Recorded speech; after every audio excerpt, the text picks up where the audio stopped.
Honors, Mr. Speaker, colleagues from the legislature, Padre, guests, representatives of the public service, and especially the veterans who've joined us this morning. Good morning to you all. We are gathered here as debtors. On mornings such as this, we come face to face with the reality that we owe a great debt, one that simply can never be repaid in fullness. Understanding that this debt was not amassed with the coin of any earthly realm, but rather with the blood of patriots. And this debt has paid for much in our province and in our country. Those of us who are lucky enough to serve as members of the Legislative Assembly will later this day gather behind those great wooden doors. We will be able to do so because the debt has paid for the freedom of association in our province, in our country. We will begin the day with a prayer because that debt has afforded us freedom of religion. We will debate because that debt has paid for the freedom of speech. And later this day we will vote because the debt has in the past secured our democracy, and those to whom we owe the debt safeguard it still today. Oh, we know who we are this morning. We are debtors, and we know to whom we owe the debt.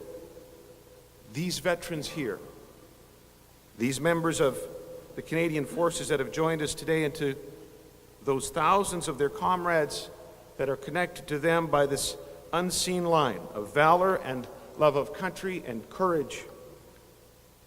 And we know this morning where the debt was amassed, in faraway places like Normandy, Vimy Ridge, Dieppe, and Hong Kong, and in Korea.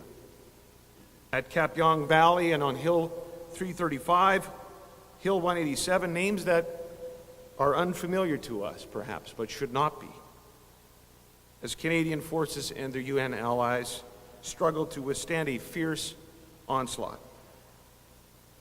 And as we commemorate the year of the Korean War veteran, we remember the 43 souls from our province, 43 to whom we owe a debt we cannot repay. We know the debt was amassed by our peacekeepers 50 years ago in the Belgian Congo, and 40 years ago in the Golan Heights, 30 years ago in Egypt, 20 years ago in Haiti.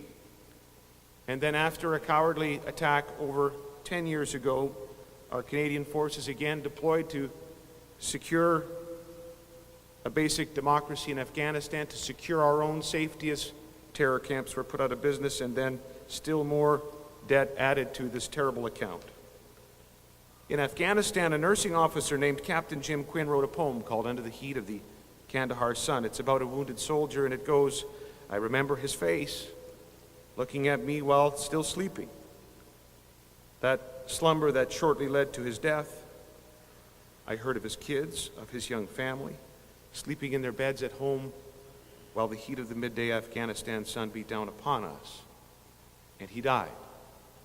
I cried, having met and lost another.